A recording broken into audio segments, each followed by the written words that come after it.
तो पिछले क्लास में हम लोग डिस्कशन कर रहे थे सिस्टम ऑफ फोर्स के बारे में, ठीक है। तो there are different system of force के बारे में हम पिछले क्लास में डिस्कशन कर चुके थे, ठीक है। तो आज हम डिस्कशन करेंगे principle of transmissibility.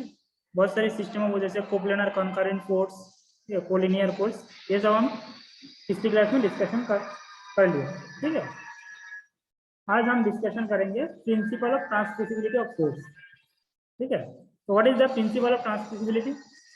Principle of transmissibility in language, the principle of transmissibility of force state that the condition of equilibrium or motion of a rigid body will remain unchanged if a force P acting at a given point of the rigid body is replaced by a force P1 of the same magnitude and direction but the acting at different point, provided that the two forces have the same line of action, ठीक है। तो इसका क्या मतलब है? इसका मतलब ये है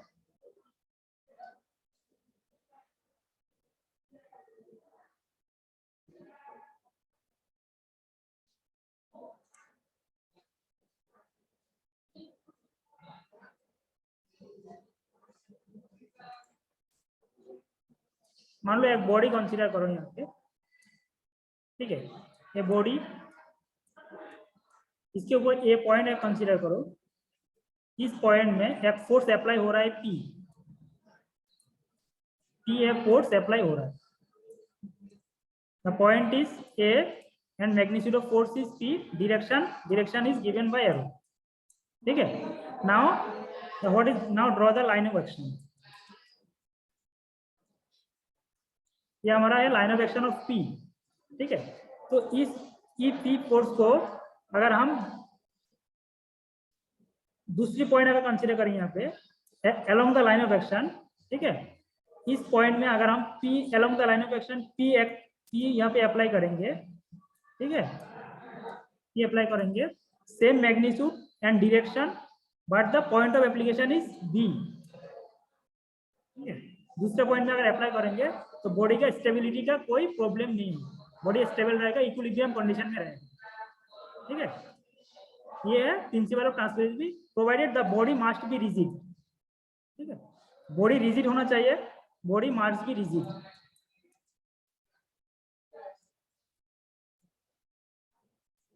अगर डिफॉर्मेबल बॉडी होगा तो ये पॉइंट को, पी फोर्स को एक पॉइंट से दूसरे पॉइंट में हम ट्रांसफर नहीं कर सकते, ठीक है। अगर बॉडी रिजिड रहेगा, बॉडी अगर रिजिड रहेगा तो हम क्या करेंगे, किसी एक पॉइंट में पी फोर्स अप्लाई कर रहा है तो उसी फोर्स को हम दूसरा पॉइंट कहाँ लेंगे, along the line of action of P. पहले का जो फोर्स अप्लाई हो रहा है उसका along the line of action दूसरी पॉइंट में हम ट्रांसफर कर सकते हैं, same magnitude and same direction, ठीक है। Same magnitude and same direction में दूसरी पॉइंट में ट्रांसफर कर सकते हैं, तो कोई बॉडी का स्टेबिलिटी पर इक्विलिब्रियम का कोई प्रॉब्लम नहीं है, ठीक है। ये जो प्रिंसिपल है, इस प्रिंसिपल को कहते हैं प्रिंसिपल ऑफ ट्रांसमिसिबिलिटी, ठीक है। क्लियर? किसी का कोई डाउट हो तो बताओ।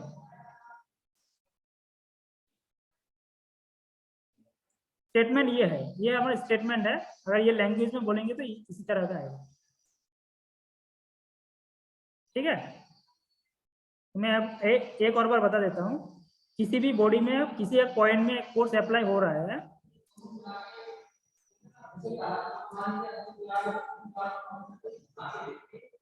मेरी आवाज आ रहा है क्लियरली? प्लीज एक बार कंफर्म करो मेरी आवाज क्लियर आ रहा है कि नहीं।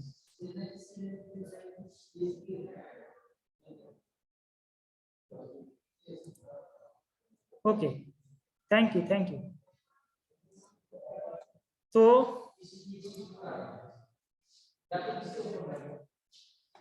प्रिंसिपल ऑफ ट्रांसमिसिबिलिटी ये है, मान लो किसी भी एक बॉडी का, रिजिड बॉडी के ऊपर किसी भी एक पॉइंट ए में पी फोर्स अप्लाई हो रहा है, तो इस पी फोर्स को हम दूसरी पॉइंट बी में ट्रांसफर कर सकते हैं by same magnitude, provided the point must be in the line of action of P, ठीक है। पी का जो लाइन ऑफ एक्शन है उसी लाइन ऑफ एक्शन में दूसरा किसी पॉइंट में बी पॉइंट में हम ट्रांसफर कर सकते हैं, तो बॉडी का इक्विलिब्रियम का कोई प्रॉब्लम नहीं होगा, बॉडी इक्विलिब्रियम कंडीशन में रहेगा।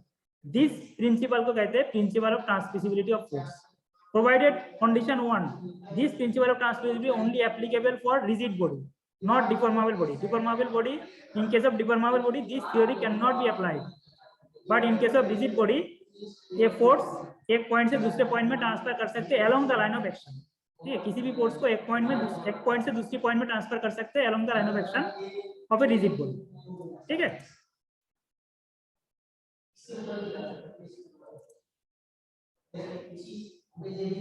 क्लियर? किसी का कोई डाउट है तो बताओ.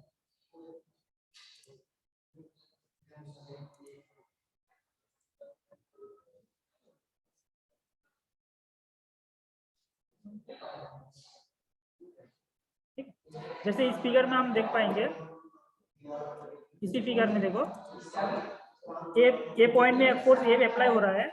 ठीक है, ए पॉइंट में एक फोर्स ए अप्लाई हो रहा है. उसी according along the line of action B point में हम सेम फोर्स को यहाँ पे हम ट्रांसफर कर सकते हैं. ठीक है, यह है प्रिंसिपल ऑफ ट्रांसमिसिबिलिटी. ठीक है,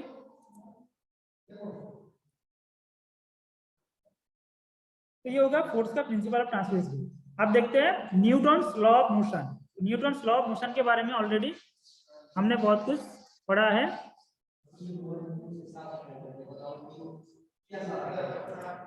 रजनी कुमारी, क्या दिक्कत है? अपने आपको अनम्यूट करके बताओ. एक बार हैंड रेज करो, मैं अनम्यूट कर दूंगा.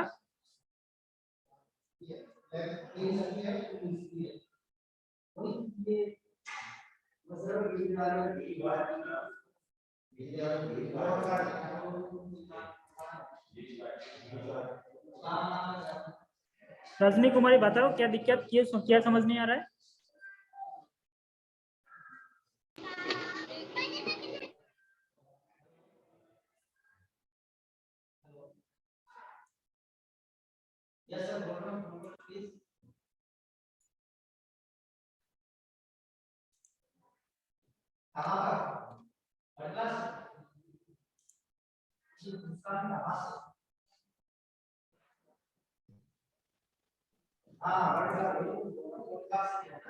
ये प्रिंसिपल ऑफ ट्रांसमिटिबिलिटी है. ट्रांसमिसिबिलिटी वो तो मैंने बताया, पूरा थ्योरी तो मैंने बता दिया. क्या समझ नहीं आया था?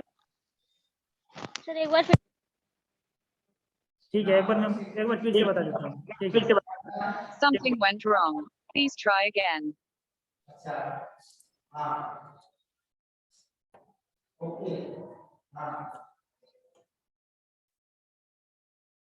ट्रांसमिसिबिलिटी एक प्रिंसिपल है, principle of transmissibility of force. मान लो एक बॉडी, ठीक है, किसी भी बॉडी के ऊपर, ठीक है, मान लो ये है,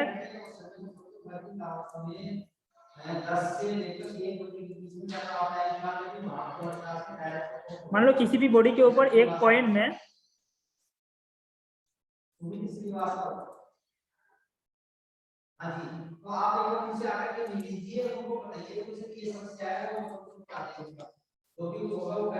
एक बॉडी के ऊपर ए पॉइंट में, एक पॉइंट ए में, ये मान लो ए पॉइंट है, ए पॉइंट में पी फोर्स अप्लाई हो रहा है.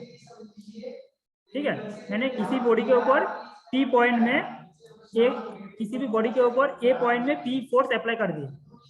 तो हमारा प्रिंसिपल ये कर रहा है, प्रिंसिपल ये पॉइंट ऑफ एप्लीकेशन को हम दूसरी पॉइंट में ट्रांसफर कर सकते हैं. ठीक है, ये जो पी फोर्स है, पी फोर्स हम ए पॉइंट से बी पॉइंट में ट्रांसफर कर सकते हैं, provided the point B should be in the line of action of P. ये जो पी है, पी का लाइन ऑफ एक्शन है, पी का लाइन ऑफ एक्शन के ऊपर किसी भी पॉइंट में हम पी फोर्स को ट्रांसफर कर सकते हैं. ठीक है, ये है हमारा principle of transmissibility. Clear Rajni?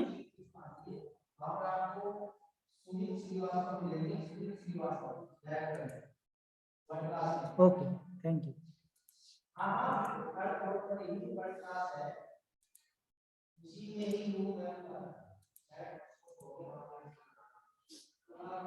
तो इसके स्टेटमेंट मैंने ऑलरेडी समझा दिया है. हाँ अमन मालिक बोलो.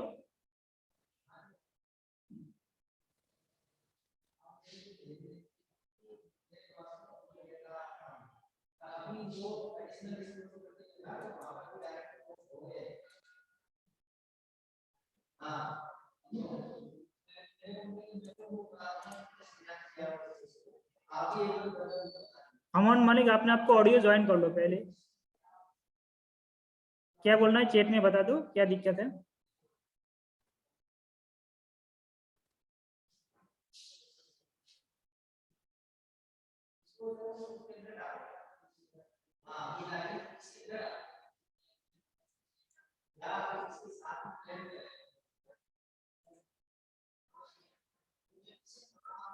अब देखते हैं न्यूटन्स लॉ ऑफ मोशन। ठीक है, तो मैकेनिक्स में Newton laws, without Newton's law mechanics तो हो ही नहीं सकता। ठीक है, क्योंकि मैकेनिक्स में न्यूटन का जो कंट्रीब्यूशन है वो हम तो किसी से कंपेयर नहीं कर सकते हम। ठीक है, तो न्यूटन्स का 3 लॉ है, Newton's first law, Newton second law and Newton third law. First law हमें डिफाइन, फर्स्ट लॉ से हम मिलते हैं फोर्स का डेफिनेशन, सेकेंड लॉ से हम मिलते हैं फोर्स का कैलकुलेशन, मैग्नीट्यूड। ठीक है, और थर्ड लॉ तो every action is equal and opposite reaction, reaction के बारे में थर्ड लॉ। तो what is the first law? ठीक है, ऑलरेडी सबको पता ही है। First law that is every body continued state of motion और स्टेट ऑफ यूनिफॉर्म मोशन और rest in a straight line unless disturb to change that state by force acting. ठीक है, अदरवाइज कोई भी बॉडी, ठीक है, कोई भी बॉडी इट्स रेस्ट कंडीशन और यूनिफॉर्म मोशन कंडीशन कंटिन्यू करेगा। ठीक है, otherwise it disturb by the external force. ठीक है, अगर कोई एक्सटर्नल फोर्स है, मान लो ये एक बॉडी है, ये रेस्ट कंडीशन में है, ये रेस्ट कंडीशन में रहेगा अनलेस एक फोर्स पी यहाँ पे अप्लाई ना हो। अगर फोर्स पी अप्लाई हो जाता है तो यहाँ पे रेस्ट कंडीशन चेंज हो जाएगा, मोशन में चेंज हो जाएगा। ठीक है, अगर यहाँ पे कोई फोर्स अप्लाई नहीं हो रहा है तो ये जो बॉडी है, ये बॉडी जिस कंडीशन में रह रहा है उसी कंडीशन में रह जाएगा। ठीक है, इसे कहते हैं न्यूटन्स फर्स्ट लॉ। अगर यूनिफॉर्म मोशन के केस में भी यूनिफॉर्म, मान लो कोई एक बॉडी यूनिफॉर्मली चल रहा है, ठीक है, यूनिफॉर्म मोशन में कांस्टेंट वेलोसिटी में यहाँ पे चल रहा है। ठीक है, अगर उसी बॉडी को अगर बाहर से कोई फोर्स अप्लाई करके नहीं रुके तो ये चलता रहेगा। ठीक है, तो ये है न्यूटन्स फर्स्ट लॉ। क्लियर? अब देखते हैं Newton's second law of motion. What is the Newton's second law? Newton's second law is the rate of change of momentum of the body is directly proportional to the imposed force and it takes place in the direction in which the force acts. ये हमारा force का magnitude.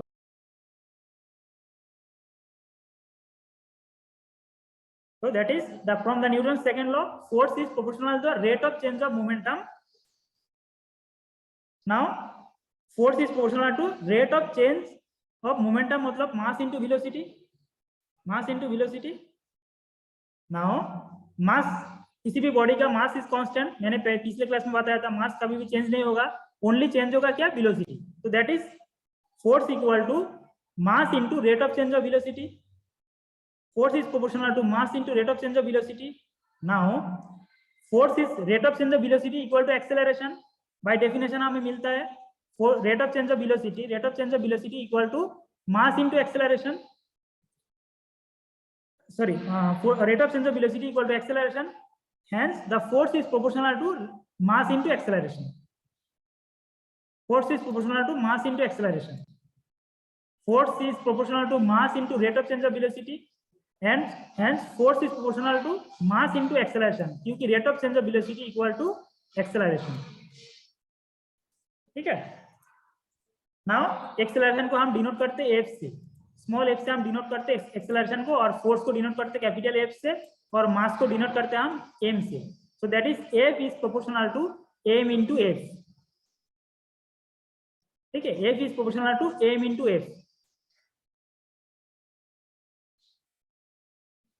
Now अगर इसको हम equal में convert करेंगे तो proportional को इक्वल में कन्वर्ट करेंगे, F इक्वल टू एक कांस्टेंट देना पड़ता है, प्रोपोर्शनल कांस्टेंट, K को कहते हैं proportional constant, F equal to K into m into f।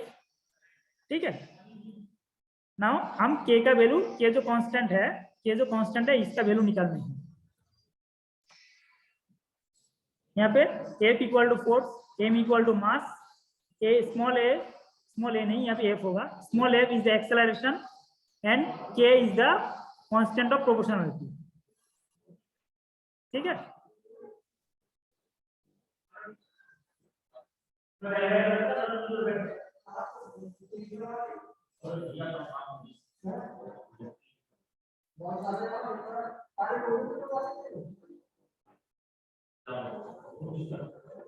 ठीक है, अप टू दिस किसका कोई डाउट बताओ?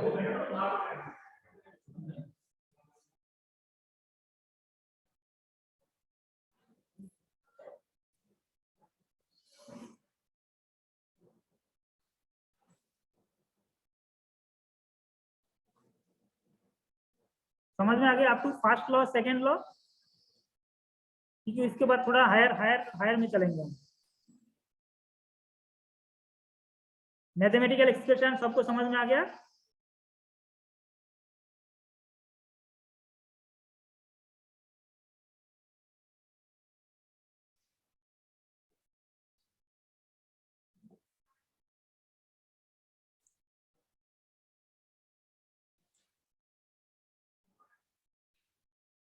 हाँ रजनी, क्या क्या दिक्कत है बताओ, अनम्यूट करके बताओ।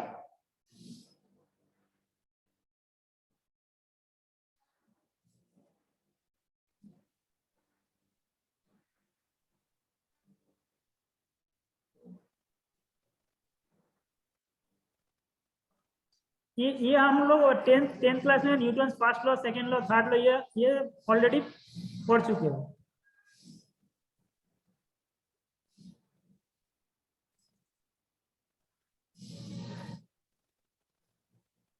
रजनी क्या दिक्कत है, क्या समझ नहीं आया बताओ। जस्ट लॉ में जो लिखा है मैं उसी को जस्ट मैथमेटिकल एक्सप्रेशन में प्रूव कर रहा हूँ और कुछ नहीं।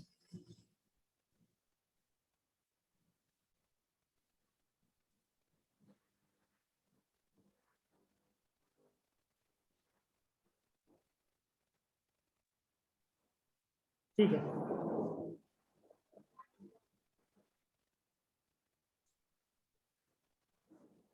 नाउ हमें के वैल्यू डिटरमिन करना है।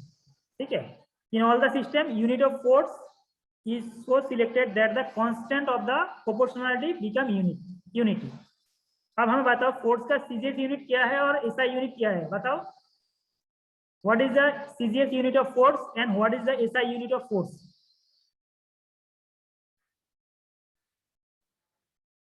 पिछले क्लास में मैंने पढ़ाया था।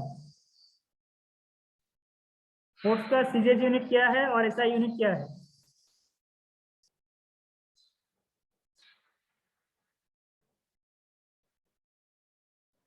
Thank you. सीजीएस यूनिट है डाइन और एसआई यूनिट है न्यूटन। ठीक है, तो एक न्यूटन इक्वल टू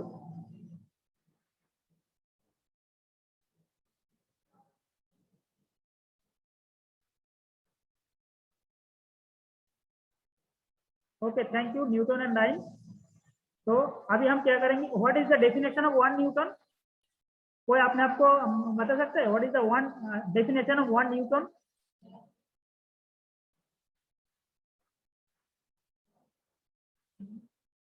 तो बताइएगा, तो हैंड रेज करो, किसी को जिसको आ रहा है हैंड रेज करो।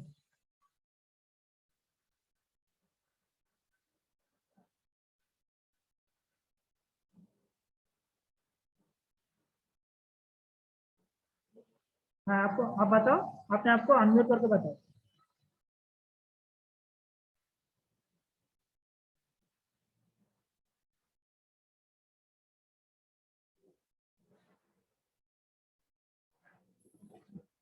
आयुष बताओ। Sir, the mass needed to accelerate 1 kilogram of mass at the rate of 1 meter per second square in the direction of applied force. Now, what is the definition of 1 Newton? 1 Newton. 1 Newton का definition क्या है?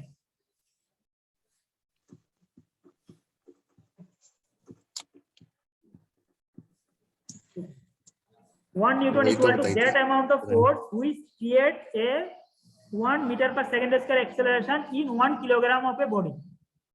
Clear? 1 Newton is that amount of force which create a acceleration of 1 meter per second square in 1 kilogram of a body. ठीक है, 1 kilogram of mass, 1 kilogram mass में 1 metre per second square जो acceleration create करेगा वो होता है हमारा 1 Newton. ठीक है, तो उसी हिसाब से हम 1 न्यूटन वैल्यू यहाँ पे सारा वैल्यू पुट करेंगे तो के वैल्यू हमारा आ जाएगा। देखते हैं कैसे आता है। SI system unit of force equal to Newton, which is defined as the force that is required to move 1 kilogram mass at an acceleration of 1 meter per second square. So that is 1 Newton equal to 1 kg mass into 1 meter per second square. F equal to 1, m equal to 1, f equal to 1. That is k equal to 1. ठीक है, F का value 1 है, M का value 1 है, F का value भी 1 है, तो that is K equal to 1। Newton force equal to 1 newton, mass equal to 1 kg और F equal to 1 metre per second square. तो तीनों का वैल्यू 1 1 पुट करेंगे तो K वैल्यू 1 आ जाएगा। तो now we get F equal to mf, that is very very important definition, ठीक है। Force equal to mass into acceleration. Newton from Newton second law we get magnitude of force equal to mass into acceleration, very very important relationship। हाँ आशीष बताओ। Sir इसमें force का हमारा cos theta into m into F नहीं होता? Force equal to mass into acceleration है ना sir साथ में एंगल भी होता है ना कि नहीं क्या? होता एंगल? सर क्या? सर एंगल यूज नहीं करते हम? नहीं, एंगल तो अलग है। जब हम फोर्स का ये करेंगे, 2-3 फोर्स को हम वहाँ पे डिफाइन करेंगे तो अलग है। मान लो किसी भी फोर्स, ओके किसी भी सर। बॉडी के ऊपर कितना फोर्स अप्लाई हो रहा है वो कैसे डिटरमिन करेंगे हम। मान लो किसी भी, ओके मान सर। लो 1 किलोग्राम बॉडी के ऊपर एक फोर्स अप्लाई कर दिया हमने, उसकी वजह से 1 metre per second square acceleration create हो गया, तो उसमें कितना फोर्स अप्लाई हुआ है वो डिटरमिन करने के यस लिए ये सर। रिलेशनशिप हम यूज करेंगे। Okay sir. जब इसको फोर्स को डिफाइन करेंगे, कैरेक्टराइज करेंगे, तब वहाँ पे मैग्नीट्यूड देंगे, डायरेक्शन देंगे, तो वेक्टर क्वांटिटी या डायरेक्शन देंगे। यहाँ पे हम मैग्नीट्यूड डिटरमिन कर रहे हैं, सिर्फ ओनली मैग्नीट्यूड, कितने amount okay of force sir. Apply हो रहा है, ठीक है। Okay sir. ये होगा हमारा Newton second law. Second law बहुत ही इंपॉर्टेंट है क्योंकि इसी लॉ से हमें किसी भी बॉडी के ऊपर कितना फोर्स अप्लाई हो रहा है तो उसका मैग्नीट्यूड हमें डिटरमिन करने को मिलता है। अब देखते हैं Newton third law. Third law तो every action is equal and opposite reaction, ठीक है। मान लो एक बॉडी है, बॉडी ए है, ठीक है। किसी भी एक बॉडी, मान लो एक बॉडी ए है, वो किसी सरफेस को रख दिया, तो बॉडी क्या करेगा, बॉडी वेट की वजह से यहाँ पे एक फोर्स अप्लाई करेगा और सरफेस क्या करेगा, in opposite direction same amount of force, reaction force यहाँ पे अप्लाई करेगा, ठीक है। This is action and this is reaction, तो दोनों इक्वल एंड ऑपोजिट है। ये हो गया हमारा third law, Newton third law, ठीक है।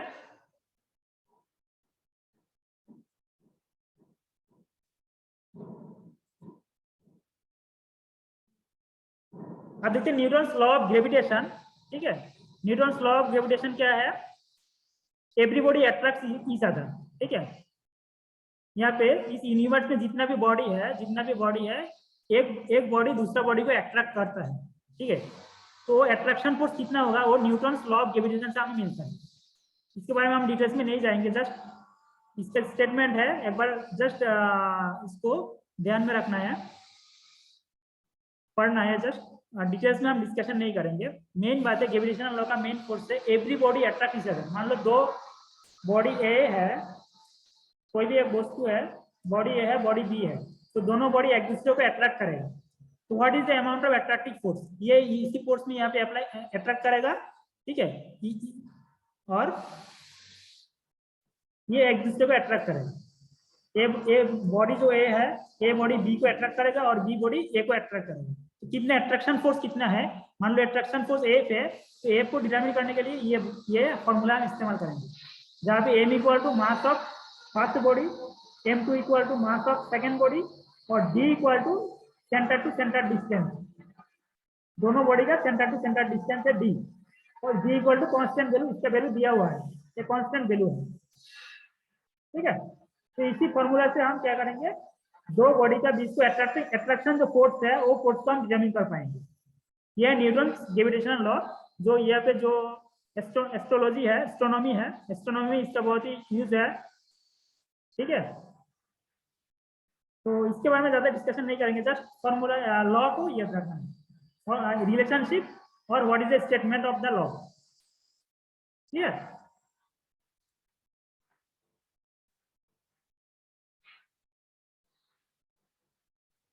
अब देखते हैं principle of independency of the force, ठीक है।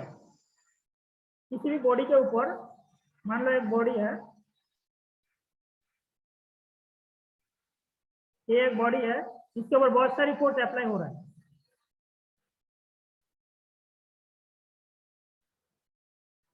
मान लो ये P Q R T। मान लो एक बॉडी ए है, इसके ऊपर बहुत सारी force P Q R T ये सारा फोर्स अप्लाई हो रहा है इसके ऊपर।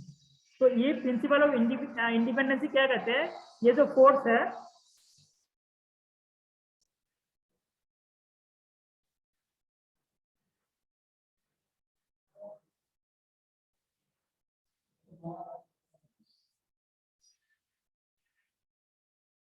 क्लास चल रहा है।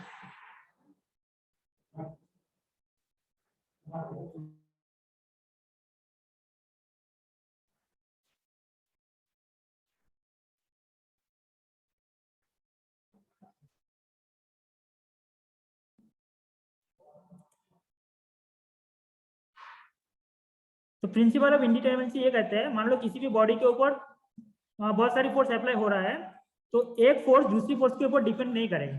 मान लो पी अप्लाई हो रहा है और क्यू की वजह से पी के ऊपर कोई इफेक्ट नहीं करेगा, पी इंडिपेंडेंटली एक्ट करेगा। ठीक है, पी के वजह से जितना इफेक्ट इसमें होगा वो होगा रहेगा। ऐसा नहीं है कि पी अप्लाई हो रहा है क्यू वैल्यू थोड़ा कम हो जाएगा और क्यू अप्लाई हो रहा है तो आर वैल्यू थोड़ा कम हो जाएगा, ऐसा नहीं है।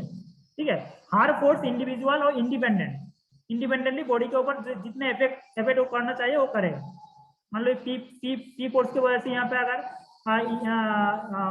यहाँ पे पी फोर्स अप्लाई हो रहा है तो इंडिपेंडेंट है, क्यू फोर्स भी इंडिपेंडेंट है, आर फोर्स इंडिपेंडेंट है और टी फोर्स इंडिपेंडेंट है। ऐसा नहीं है एक अप्लाई हो रहा है इसकी वजह से दूसरे के ऊपर कोई मैग्नीट्यूड पूरा कम हो जाएगा या ज्यादा हो जाएगा, ऐसा नहीं है। ठीक है, तो ये जो प्रिंसिपल है इसको कहते हैं प्रिंसिपल ऑफ इंडिपेंडेंसी। ठीक है, principle of independency. Clear?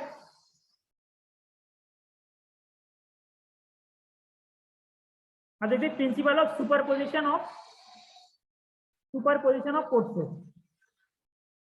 Force का बहुत सारी फोर्स किसी भी बॉडी के ऊपर अप्लाई हो रहा है तो प्रिंसिपल ऑफ सुपरपोजिशन एक्ट करता है। What is the principle of superposition?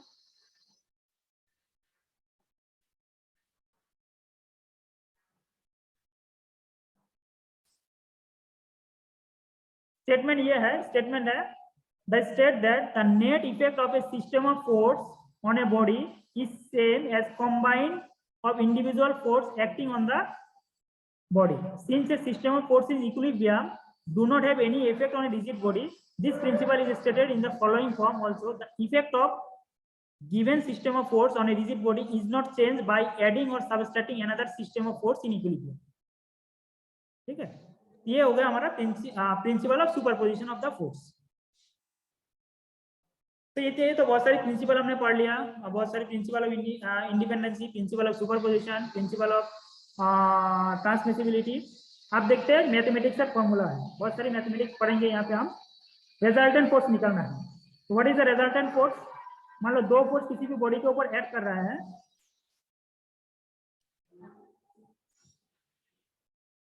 मान लो किसी भी बॉडी के ऊपर एक से ज्यादा फोर्स अप्लाई कर रहा है तो उसका रिजल्टेंट फोर्स निकलना होता है। मान लो एडिशन करना है, मान लो P1 फोर्स एक्ट कर रहा है, P2 एक्ट कर रहा है, तो नेट फोर्स कितना होगा उसी को कहते हैं रिजल्टेंट फोर्स। ठीक है, तो रिजल्टेंट फोर्स हम कैसे निकालेंगे उसका मेथड हम सीखेंगे पहले। यहाँ से बहुत सारी प्रॉब्लम भी आएगा इसमें। So what is the resultant force definition? The resultant force is a single force which can be replaced by two or more forces and produce the same effect on a body.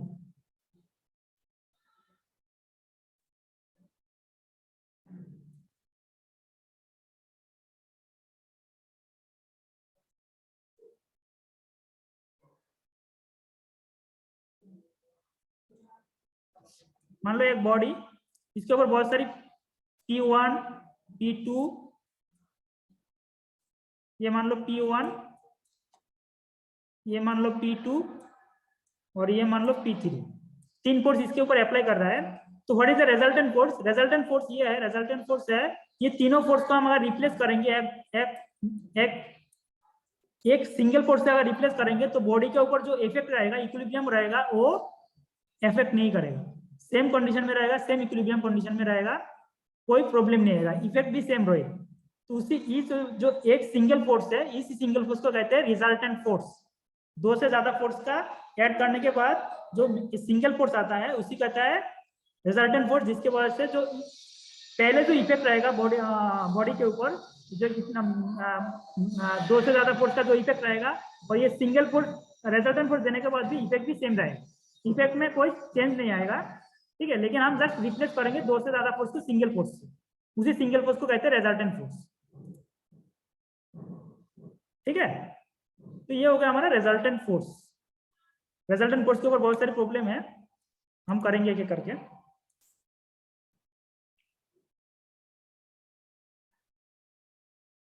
तो resultant force निकलने के लिए तरीका है, तीन तरीका है।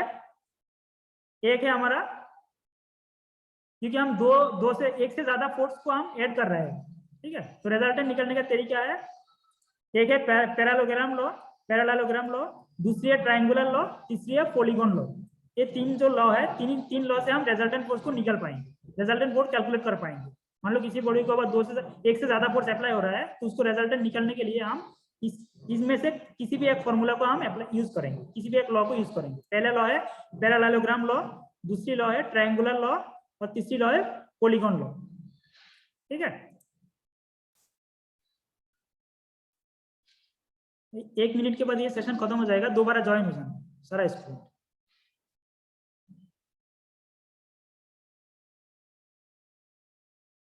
What is the parallelogram law? Parallelogram law है, if two forces acting at a point are represented by the magnitude and direction by two adjacent side of parallelogram, then their resultant is represented by the magnitude and direction by the diagonal of the parallelogram passing through that point। ठीक है, इसका मतलब क्या है? ये मतलब ये है, मान लो दो force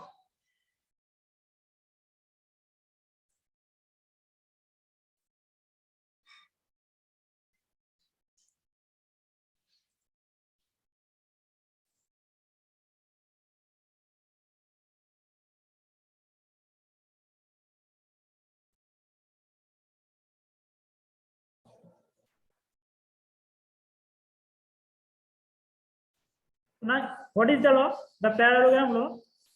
This law is if two forces acting at a point are represented in magnitude and direction by two adjacent sides of a parallelogram, then their resultant is represented in magnitude and direction by the diagonal of the parallelogram passing through that point।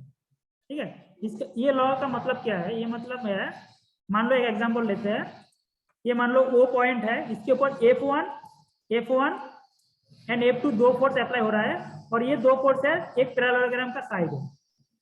तो क्या करेंगे, एक parallelogram draw करेंगे।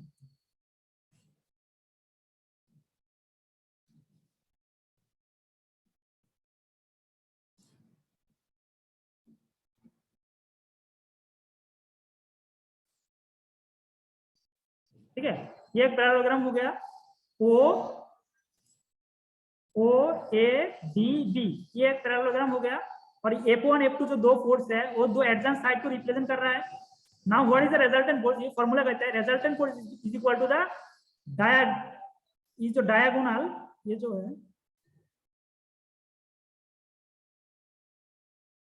ये जो diagonal है, ये diagonal होगा रिजल्टेंट फोर्स। इसका वैल्यू है R, और डायरेक्शन होगा, ये डायगोनल होगा मैग्नीट्यूड होगा डायगोनल, और डायरेक्शन होगा ये जो डायरेक्शन है ये होगा magnitude and direction is the diagonal of the parallelogram. ये है हमारा लॉ रिजल्टेंट निकालने के लिए। तो अगर दो force F1 F2 two force अगर एक्ट कर रहा है किसी बॉडी के ऊपर, और दो फोर्स को हम एक पैरेललोग्राम का दो एडजेंट साइड से हम अगर रिप्रेजेंट कर सकते हैं, तो उसी पैरेललोग्राम का जो डायग्राम होगा डायगोनल होगा, वो डायगोनल रिप्रेजेंट करेगा रिजल्टेंट फोर्स का मैग्नीट्यूड एंड डायरेक्शन। क्लियर? सबको क्लियर है? ये क्लियर करो, इसी के ऊपर बहुत सारे मैथमेटिक्स है। बताओ, किसी का डाउट हो तो बताओ।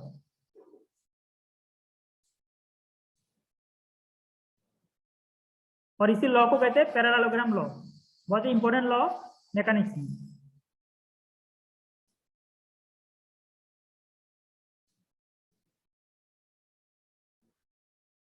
आई थिंक सबको समझ में आ गया होगा अगेन। ठीक है,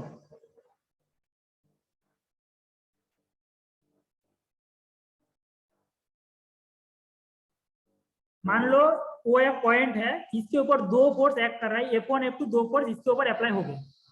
ये दो फोर्स को हम क्या करेंगे, पैरेललोग्राम का दो एडजेंट साइड से हम रिप्रेजेंट कर सकते हैं। मान लो ये डायरेक्शन है, OB है F2 का डायरेक्शन, और O है F1 का डायरेक्शन। ये दो फोर्स वो पॉइंट के ऊपर, वो जो बॉडी है इसके ऊपर अप्लाई हो रहा है। तो इससे रिजल्टेंट कैसे निकलना है, हमें मतलब है रिजल्टेंट निकलना है। दोनों फोर्स को हम अगर जोड़ देंगे तो कितना रिजल्टेंट फोर्स आएगा। तो उसके लिए क्या करेंगे, पहले ड्रॉ करेंगे, हम एक पैरेललोग्राम ड्रॉ करेंगे इसमें।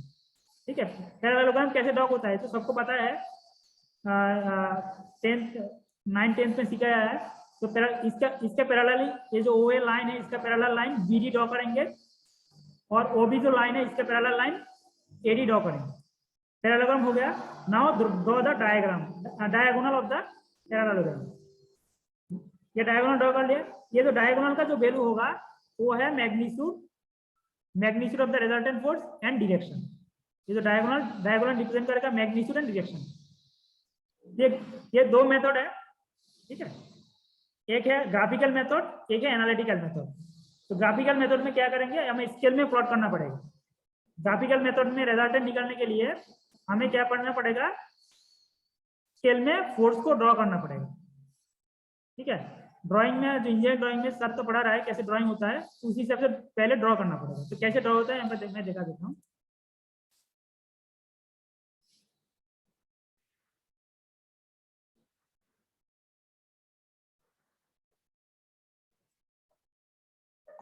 मान लो हमारे पास पॉइंट O है, O पॉइंट में दो force F1 F2 force apply हो रहा है। F1 फोर्स से और F2 फोर्स से दो फोर्स O पॉइंट के ऊपर अप्लाई हो रहा है। हमें क्या करना पड़ेगा, इसका रिजल्टेंट निकालना पड़ेगा। तो हम क्या करेंगे, मान लो F2 फोर्स का वैल्यू 10 न्यूटन है। 10 न्यूटन को पहले एक स्केल में डालना पड़ेगा। मान लो 1 न्यूटन इक्वल टू 1 सेंटीमीटर। तो 10 न्यूटन इक्वल टू कितना सेंटीमीटर होगा बताओ। मान लो 1 न्यूटन इक्वल टू, हम अगर एग्जांपल देख लेते हैं, 1 न्यूटन इक्वल टू अगर 1 सेंटीमीटर है तो 10 न्यूटन इक्वल टू कितना सेंटीमीटर होगा, 10 सेंटीमीटर, राइट। तो क्या करेंगे, यहाँ पे आप एक ड्रॉ करेंगे, 10 सेंटीमीटर एक लाइन ड्रॉ करेंगे। क्लियर। और मान लो F2 का जो वैल्यू है, F2 का वैल्यू 10 न्यूटन है, और F1 का वैल्यू मान लो, F1 का वैल्यू 15 न्यूटन है। ठीक है, तो हमें क्या करना पड़ेगा, F2 में यहाँ पे F2 का जो डायरेक्शन है उसी डायरेक्शन में एक लाइन ड्रॉ करना पड़ेगा। 10 सेंटीमीटर का एक लाइन ड्रॉ करना पड़ेगा। क्यों, 1 सेंटीमीटर इक्वल टू, हमारा जो स्केल है 1 सेंटीमीटर इक्वल टू 1 न्यूटन। तो कोई भी सेंटीमीटर आप एज्यूम कर सकते हैं। हम एज्यूम कर लेते हैं 1 सेंटीमीटर इक्वल टू 1 न्यूटन। ठीक है, तो 10 न्यूटन इक्वल टू 10 सेंटीमीटर। तो यहाँ पे F2 का जो डायरेक्शन है उसी डायरेक्शन में 10 सेंटीमीटर लाइन ड्रॉ करेंगे। उसके बाद F1 वैल्यू 15 न्यूटन। तो 15 न्यूटन इक्वल टू कितना सेंटीमीटर होगा पता, 15 न्यूटन इक्वल टू कितना centimetre, 1 Newton equal to 1 centimetre. 15 Newton equal to कितना सेंटीमीटर, 15 सेंटीमीटर, राइट, 15 सेंटीमीटर। तो F1 का डायरेक्शन में हम 15 सेंटीमीटर लाइन ड्रॉ करेंगे। तो एक पैरेललोग्राम का दो साइड हमें मिल गया। अभी हम पैरेललोग्राम ड्रॉ कर सकते हैं पेंसिल एंड कंपास से। एक अनम्यूट करके बताओ कैसे पैरेललोग्राम ड्रॉ करेंगे। पैरेललोग्राम का दो साइड होगा, एक 10 सेंटीमीटर, एक 15 सेंटीमीटर। अब हमें पूरा ये डायग्राम OACBA ड्रॉ करना है। कैसे करेंगे बताओ, कोई अनम्यूट करके बताओ।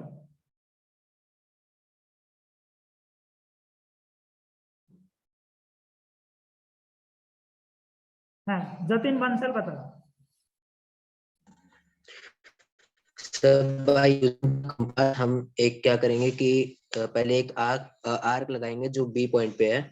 हाँ, तो बी पॉइंट से हम एक आर्क लगाएंगे, उसी पॉइंट पे फिर हम जो बी पॉइंट में जो आर्क लगाएंगे बी उसका ओ लेंथ ए कितना है, होगा, इनका जो बीच में जो गैप। बी पॉइंट में जो आप आर्क लगाएंगे। सर अभी तो लेंथ हम लेंगे ना, पहले एक ठीक है, श्रेयस सर, पहले बी पॉइंट पे हम एक आर्क लगाएंगे, फिर हम आर्क पे BOA जितना हम साइज लेके वहां पे कट करेंगे। तो उसको कट करके हम एक स्ट्रेट लाइन खींचेंगे, जहां कट होगा बी पॉइंट से एक स्ट्रेट लाइन खींचेंगे। सिमिलरली ऐसे हम A पॉइंट पे करेंगे, फिर जहां वो दोनों मीट करेगी वो हमारा C पॉइंट हो जाएगा। तो हमारा पैरेलल लाइन दोनों राइट जो है ड्रॉ हो जाएंगे। ये हमने क्लास 10th में हमने ऑलरेडी पढ़ लिया। हम क्या करेंगे, पेंसिल एंड कंपास से बी पॉइंट में हम कंपास का जो ये है कंपास बैठाएंगे और आर्क लेंगे ओ बी का जो लेंथ है उसे आर्क लेंगे और इसी पॉइंट में बैठाएंगे और यहाँ पे आर्क ड्रा करेंगे।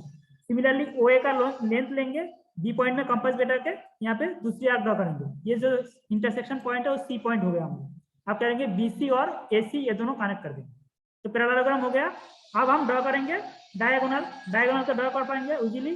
ओ पॉइंट और सी पॉइंट दोनों को हम ज्वाइन कर देंगे तो डायगोनल मिल जाएगा। तो हम क्या करेंगे, डायगोनल का लेंथ मेजर करेंगे स्केल से डायगोनल का लेंथ मेजर करेंगे। वहां पे मान लो लेंथ आ गया, फॉर एग्जांपल लेंथ आ गया मान लो 18 सेंटीमीटर,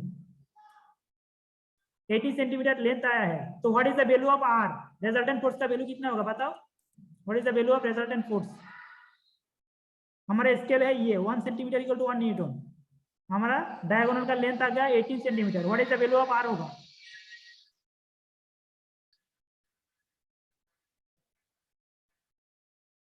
18 न्यूटन, राइट 18 न्यूटन।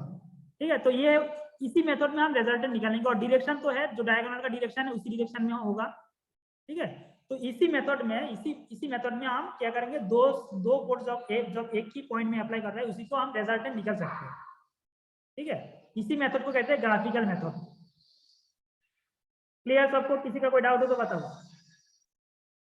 बहुत ही इंपॉर्टेंट है।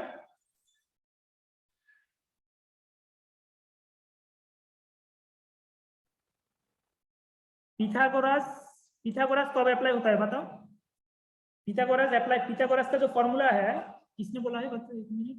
पिथागोरस बोला है वेद प्रकाश। पिथागोरस का फॉर्मूला कब अप्लाई कर सकते हैं हम, कौन सी ट्रायंगल के लिए हम पिथागोरस का फॉर्मूला अप्लाई कर सकते हैं, वेद। हम यहाँ पे पिथागोरस अप्लाई कर सकते हैं, किसी और बताओ तो, पिथागोरस अप्लाई कर सकता है क्या इसी डायग्राम के लिए।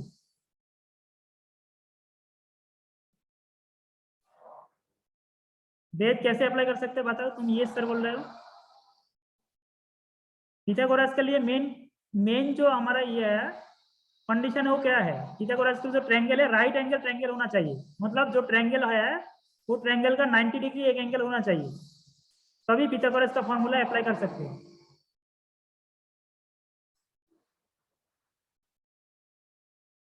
ठीक है, तो यहाँ पे राइट एंगल ट्रायंगल तो नहीं है तो हम कैसे अप्लाई करेंगे, उसके लिए हमें राइट एंगल ट्रायंगल बनाना पड़ेगा। लेकिन वो उसके लिए मेजरमेंट हमें राइट एंगल बनाने के लिए हमें ज्यादा मेजरमेंट चाहिए, वो मेजरमेंट हमें तो यहाँ पे दिया नहीं है।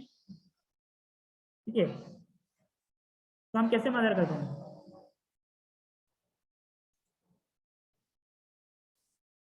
तो ये हो गया हमारा पैरेललोग्राम लॉ, ये है ग्राफिकल मेथड। आप देखते हैं एनालिटिकल मेथड। तुम बोल रहे हैं ना पिथागोरस तो एनालिटिकल मेथड जो है अभी हम डिस्कस करेंगे एनालिटिकल मेथड।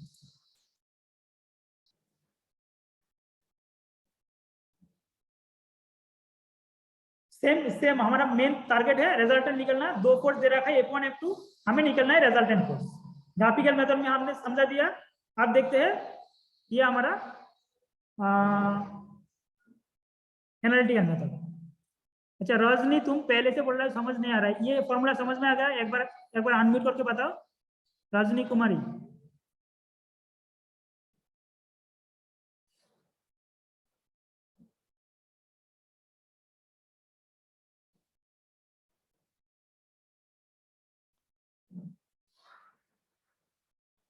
रजनी है, अगर चैट बॉक्स में एक बार लिख दो समझ में आ रहा है तो लिख दो आ रहा है। Yes sir, okay thank you. तो आप देखते हैं हमें एनालिटिकल मेथड।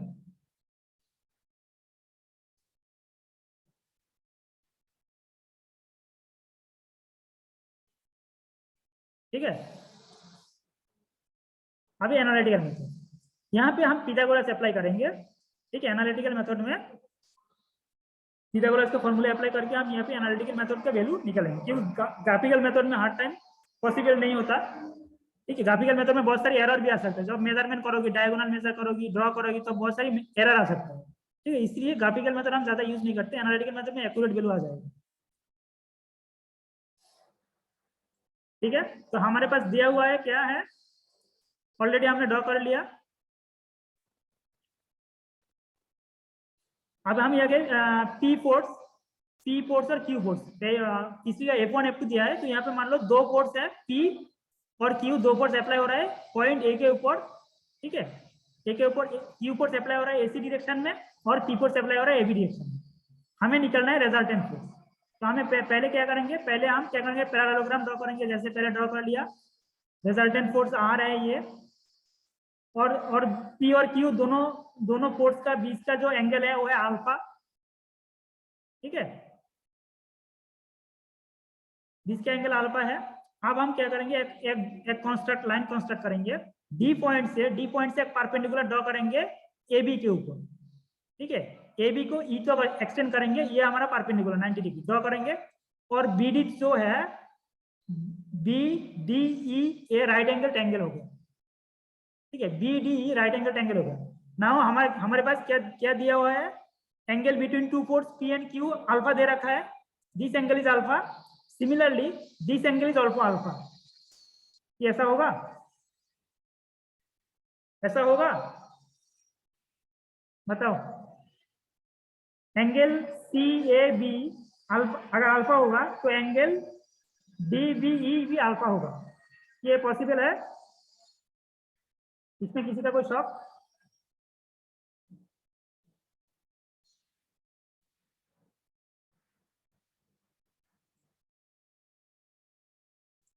ओके,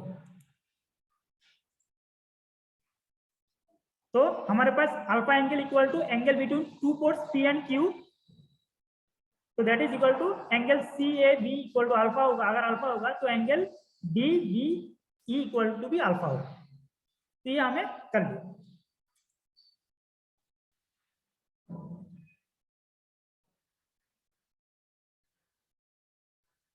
और जो हमारा ये जो लाइन है B,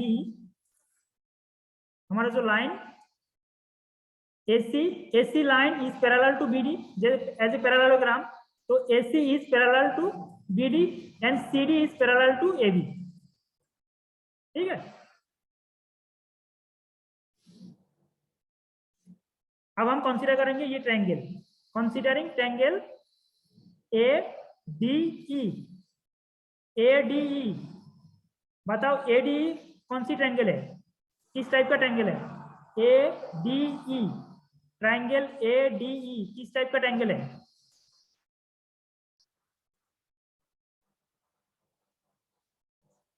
ट्रायंगल ट्रायंगल ADE, ये जो ट्रायंगल है वो कौन सी टाइप का ट्रायंगल है? Triangle ADE, right angle triangle, right angle triangle, right angle triangle, right angle triangle,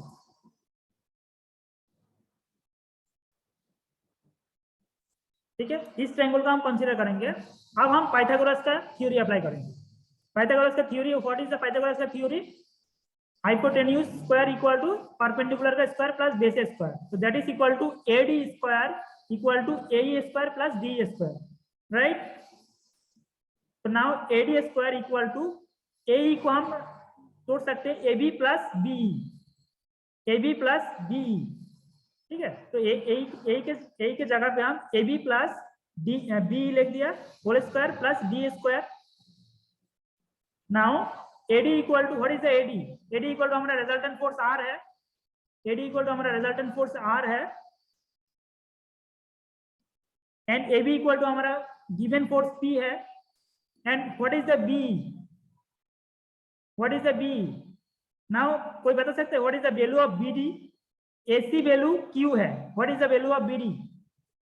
AC का वैल्यू Q है, AC का वैल्यू Q है, what is the value of BD? बताओ चैट में बताओ। हमारे पास दिया हुआ है AC का value Q, right Ashish, right, thank you. AC का वैल्यू अगर Q होगा, BD का वैल्यू भी Q ही होगा, तो यहाँ पे हम BD का वैल्यू Q हो गया। तो हमारे पास BD का वैल्यू Q होगा, अगर Q है, what is the value of BE? Trigonometry apply करो, BD value is Q,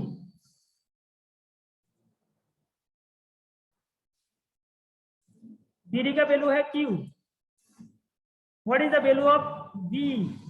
what is the value of B? Q cos alpha, right, thank you Jatin, thank you. BD का value अगर Q होगा, BD का BE का value होगा हमारा Q cos alpha, Q cos alpha. And what is the value of DE? DE का value क्या होगा बताओ, what is the value of DE?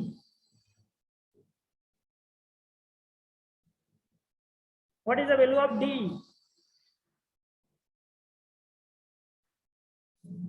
Q sin alpha, right? Q cos alpha and Q sin alpha.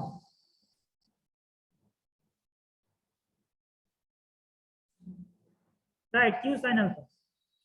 देख तुमने पहले class पढ़ा नहीं क्या? पहले क्लास में मैंने ट्रिगोनोमेट्री पढ़ाया था, वहां से साइन और कॉस आता है। ट्रिगोनोमेट्री से साइन और कॉस आता है। What is the cos theta equal to base by hypotenuse और sin theta equal to perpendicular by hypotenuse. What is the perpendicular? यहाँ पे एंगल अगर बी एंगल होगा, परपेंडिकुलर होगा डी एंड बेस होगा बी, तो cos alpha equal to B, cos alpha equal to B divided by B D, so that is b equal to bd cos alpha. ठीक है, similarly हम D का value मिल जाएगा हमें। ठीक है, तो ये मैंने बार बार कर रखा है। अगर मैकेनिक्स का जो क्लास है वो पहले पढ़ के आना चाहिए, प्रीवियस क्लास का जो मटेरियल है वो पढ़ के आना चाहिए, अदरवाइज कुछ समझ में नहीं आएगा। फिर ऐसे क्वेश्चन करोगे कॉस कहाँ से आ गया, साइन कहाँ से आ गया। ठीक है, वहां पे साइन थीटा वैल्यू क्या है, कॉस थीटा वैल्यू क्या है, ऑलरेडी मैंने बता दिया। फिर भी अगर आपको कॉस कहाँ से आएगा समझ में नहीं आया तो मैं कुछ कर नहीं सकता। ठीक है, तो दैट इज इक्वल टू, हम वैल्यू पुट कर दिया, k square equal to p plus Q cos alpha whole square plus q sin alpha whole square. ठीक है, अब हम क्या करेंगे, ये p plus Q sin alpha that is equal to a plus b whole square. What is the formula? Algebra का formula a plus b whole square. a plus b whole square, what is the a plus b whole square? a square plus b square plus 2ab। यहाँ पे a क्या होगा p और b क्या होगा q cos alpha, तो p square plus q square cos square alpha plus 2ab, a मतलब p और b मतलब q cos अल्फा, तो 2pq cos alpha plus q square sin square alpha. ठीक है,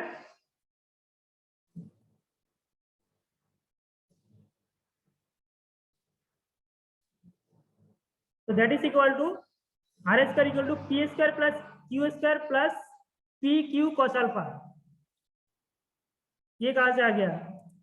what is the sin square alpha plus cos square alpha equal to क्या होगा? Value बताओ, what is the value of sin square alpha plus cos square alpha? What is the value of sin square alpha plus cos square alpha? 1, right, 1। तो यहाँ पे ये जो term है और ये जो टर्म है, ये दोनों को हम अगर जोड़ देंगे क्या होगा? क्यू स्क्वायर और sin square alpha plus cos square alpha equal to 1 आ जाएगा। ठीक है, ये देखो यहाँ पे Q square cos square alpha plus Q square sin square alpha. तो यहाँ पे हम क्यू स्क्वायर अगर कॉमन लेंगे तो cos square alpha plus sin square alpha, तो that is equal to value 1 है, तो that is equal to Q square. तो ये जो दोनों का ये जो दोनों है, दोनों के जगह पे हम सिंपली क्यू स्क्वायर लिख सकते हैं। ठीक है, आर स्क्वायर तो आर स्क्वायर पहले है, पी स्क्वायर का वैल्यू पी स्क्वायर, और ये दोनों का जो टर्म है, ये दोनों का टर्म के जगह पे हम क्यू स्क्वायर लिख सकते हैं, क्योंकि sin square alpha plus cos square alpha equal to 1 और p2pq cos अल्फा ये तो एज यूजुअल जो है वो है। क्लियर?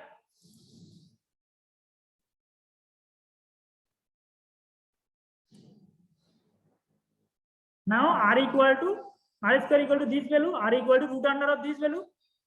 ठीक है, तो ये होगा हमारा मैग्नीट्यूड। ठीक है, दिस मेथड, ये मेथड को कहते हैं एनालिटिक मेथड। ये फॉर्मूला बहुत ही इंपॉर्टेंट है, जब भी हम प्रॉब्लम करेंगे उसी प्रॉब्लम में ये काम आएगा। What is the magnitude of the resultant force? P equal to P square plus R equal to root under P square plus Q square plus 2 P Q cos alpha, P equal to force 1, Q equal to force 2, alpha equal to angle between P and Q. ठीक है, angle भी याद रखना पड़ेगा, angle between P and Q that is equal to alpha. ठीक है, तो ये हमारा इसी रिलेशनशिप से हमें मैग्नीट्यूड मिल जाएगा रिजल्टेंट फोर्स। ठीक है, क्लियर? ये है वेक्टर एडिशन, वेक्टर एडिशन। ठीक है, ऐसा नहीं है अगर स्केलर क्वांटिटी होगा P plus Q equal to क्या होगा, P plus Q, P or Q resultant P plus Q, लेकिन यहाँ पे पी प्लस क्यू नहीं होगा, यहाँ पे होगा root under of P square plus Q square plus 2 P Q cos alpha, जहाँ पे alpha equal to angle between P and Q. ठीक है, ये एंगल याद रखना पड़ेगा क्योंकि फॉर्मूला के जब बैठाएंगे प्रॉब्लम करेंगे तो कौन सी वैल्यू लेना है, क्या लेना है, इसलिए मैं बार बार बोल रहा हूँ alpha equal to angle between the two given force, P equal to first value of the force and second value of the force, Q equal R equal to root under this formula याद रखना पड़ेगा, rot लो ये formula. तो हमें हो गया magnitude determine हो गया। आप देखते हैं डायरेक्शन कैसे, तो let us consider direction is theta. यहाँ पे देखो, यहाँ पे हम कंसीडर करते हैं डायरेक्शन, ये जो रिजल्टेंट R है, R का P वैल्यू के साथ, T के साथ यहाँ पे मान लो एक एंगल कर रखा है थीटा, ये थीटा वैल्यू निकालना है। ठीक है, what is the value of theta?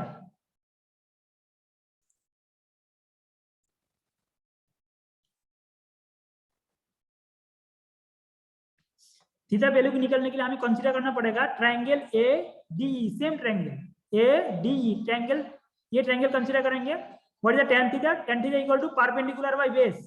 What is the perpendicular? That is D, और what is the base equal to A. tan theta equal to perpendicular by base, perpendicular D और base equal to A, that is D by A. What is the value of D? हमने पहले निकलने हैं, D equal to Q sine alpha, put कर दिया। और what is the value of A equal to P plus Q sine alpha, P plus Q sine alpha. ठीक है, that is tan theta equal to Q sine alpha divided by P plus Q cos alpha.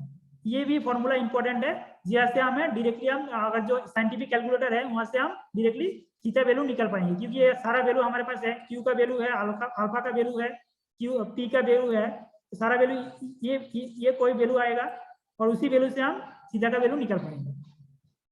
ठीक है, clear? अब एक problem कर लेते हैं, उसके बाद और भी क्लियर हो जाएगा। एक मैथमेटिक्स कर लेते हैं। किसी का कोई डाउट हो तो बताओ।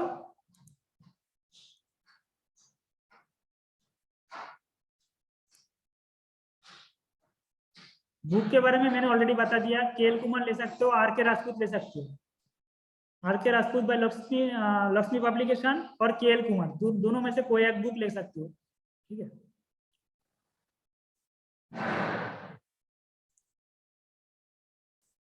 अभी किसी का कोई डाउट फॉर्मूला में बताओ, अगर डाउट हो तो अभी क्लियर कर दो, क्योंकि ये पूरा मैकेनिक्स में ये फॉर्मूला बहुत बहुत काम के आएगा, जब भी मैथमेटिक्स करेंगे ये फॉर्मूला यूज होगा।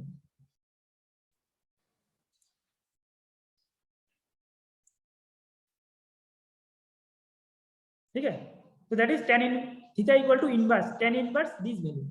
ठीक है, जो मैंने बताया है। आप देखते हैं actual formula.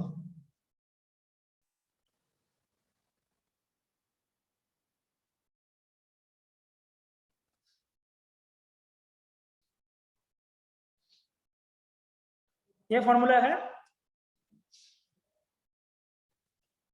Find the magnitude and direction. एक प्रॉब्लम है, problem number 1, find the magnitude and direction of the resultant of two force 40 Newton and 60 Newton acting at a point with an inclined angle of 40 degree between them, the force of 60 Newton being horizontal। ठीक है, तो पहले हमें क्या करना पड़ेगा, इसी जब फॉर्मूला आएगा, इसी प्रॉब्लम आएगा, इसी प्रॉब्लम को पहले हमें लाइन डायग्राम ड्रॉ करना पड़ेगा, जैसे हमने पिछले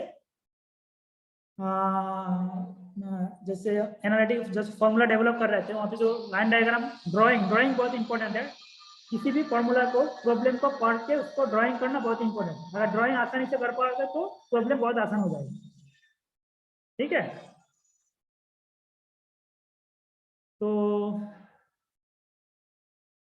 आप देखते हैं, पहले ड्राइंग कर लेते हैं। देखो यहाँ पे मैंने ऑलरेडी ड्राइंग कर रखा है,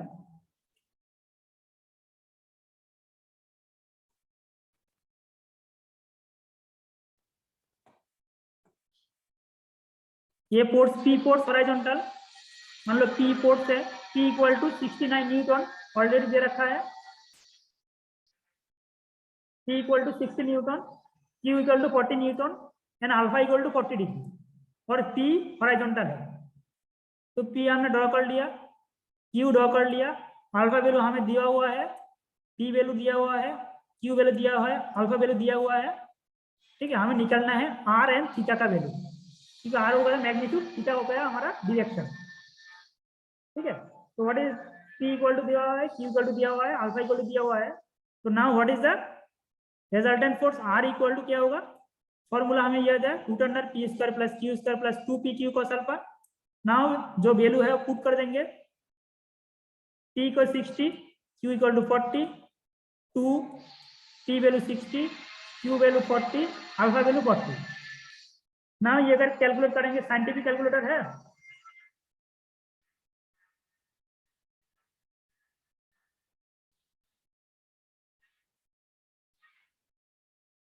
किसी के पास साइंटिफिक कैलकुलेटर है तो इसे कैलकुलेट करके बताओ कितना आंसर आ रहा है।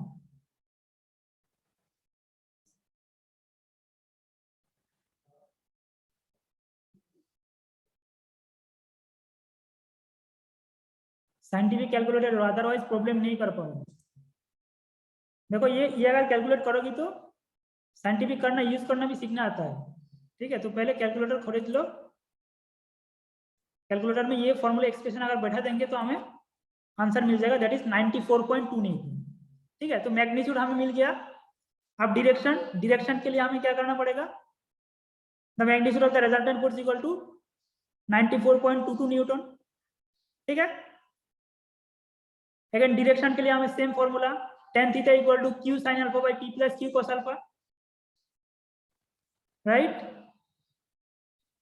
p value q sin alpha by p plus q cos alpha, q value 40, alpha value 40, p value 60, ये वैल्यू पुट कर देंगे तो वैल्यू ऊपर का जो फोर्स sin 40 डिग्री का वैल्यू आएगा 40 sin 40 डिग्री का वैल्यू आएगा 25.71, 60 प्लस इसका ये जो वैल्यू है इसका वैल्यू आएगा 30.64, दैट इज इक्वल टू 0.284। तो tan थीटा इक्वल टू 0.284 होगा, तो theta equal to tan inverse 0.284 होगा। Theta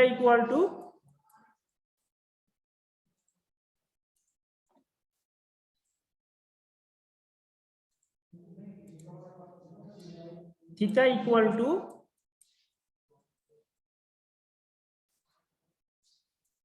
tan inverse 0.284। Scientific calculator tan inverse का फंक्शन है, उसमें ये वैल्यू पुट कर देंगे तो थीटा का वैल्यू आ जाएगा। तो यहाँ पे कितना आया थीटा का वैल्यू, थीटा का वैल्यू आया है हमारा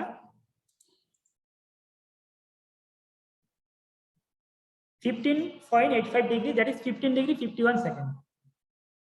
तो हमें मैग्नीट्यूड मिल गया 94.2 न्यूटन और डायरेक्शन मिल गया 50 डिग्री 51 मिनट विथ कौन सी 60 न्यूटन फोर्स के साथ।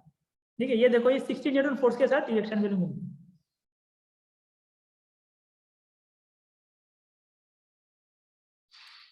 हाँ, एग्जाम में साइंटिफिक कैलकुलेटर कर सकते हो, अदरवाइज प्रॉब्लम नहीं कर पाओगे। बताओ किसी का कोई डाउट है तो, पूरा प्रॉब्लम समझ में आ गया।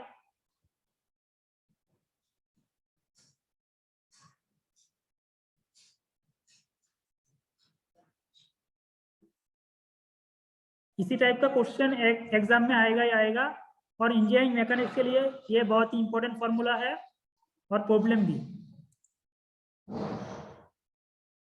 रोशनी कुमारी क्या रिपीट कर दो तुम, जब पूरा सब कुछ हम बोल देते हैं उसके बाद बोल तो रिपीट कर दे, क्या रिपीट करे बताओ, कौन सी पर्टिकुलर टाइम रिपीट, कौन सी पर्टिकुलर जगह पे तुम्हें समझ नहीं आया वो बताओ, रिपीट कर दो। पूरा फॉर्मूला और प्रॉब्लम करने के बाद अगर रिपीट करने के लिए कहोगे तो कैसे चलेगा। जब मैं करता हूँ तब बताना चाहिए ना, ये सर समझ नहीं आया, पर्टिकुलर कौन सी टर्म समझ नहीं आया वो बताओ, कौन सी स्टेप समझ नहीं है।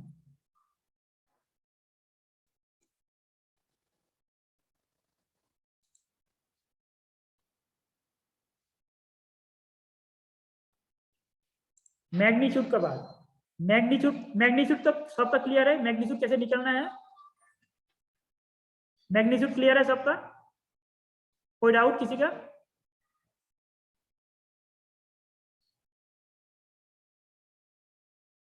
आई थिंक तो डिरेक्शन करने के लिए हमें ये फॉर्मूला हमने पिछली जो थ्योरी डेवलप किया है, इसी formula tan theta equal to q sin alpha by p plus q cos alpha already हमने डेवलप कर रखा है, ठीक है, ऑलरेडी डेवलप कर रखा है। यहाँ पे सर वैल्यू पुट कर दिया, q वैल्यू हमें दिया हुआ है, अल्फा वैल्यू दिया हुआ है, tan थीटा इक्वल टू ये जो वैल्यू है ये तो ऑलरेडी हमने बोल दिया, जो फॉर्मूला वहाँ पे डेवलप किया जो एनालिटिकल मेथड में, तो इसमें सर वैल्यू पुट करना है। q वैल्यू दिया हुआ है 40, alpha value 40 degree, that value put कर दिया और यहाँ पे कैलकुलेट किया और कुछ नहीं किया।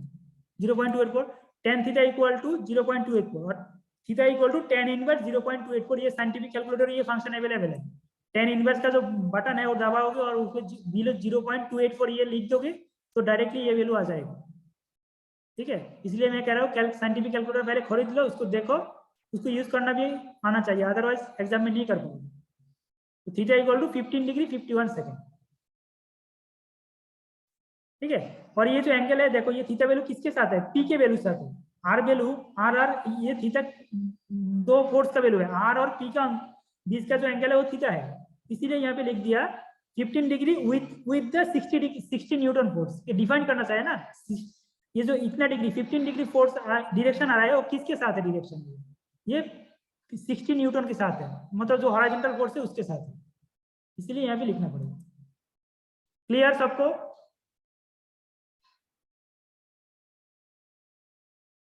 कोई डाउट?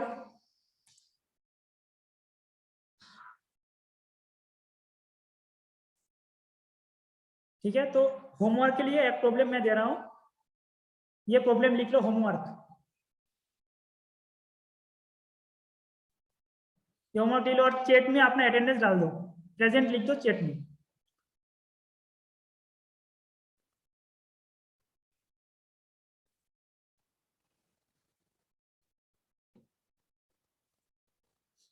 ये फिगर भी ड्रॉ कर लो और ये कल का होमवर्क है, नेक्स्ट क्लास में ये आंसर मैं पूछूंगा कितना आंसर आ रहा है इसका।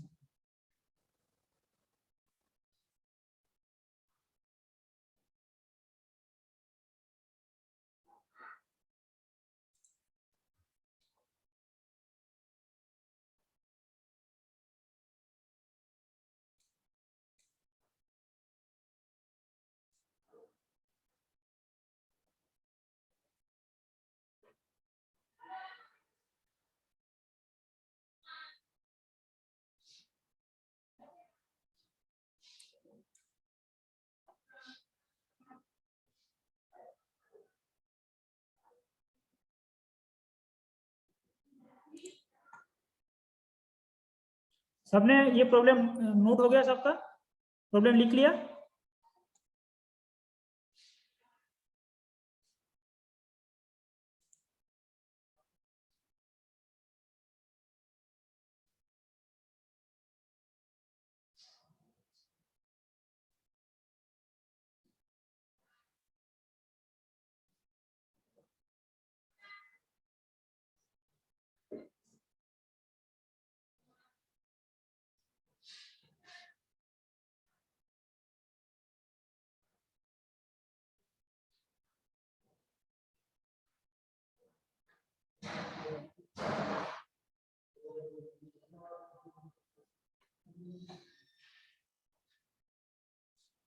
सबका सबने ये प्रॉब्लम लिख लिया, नोट कर लिया?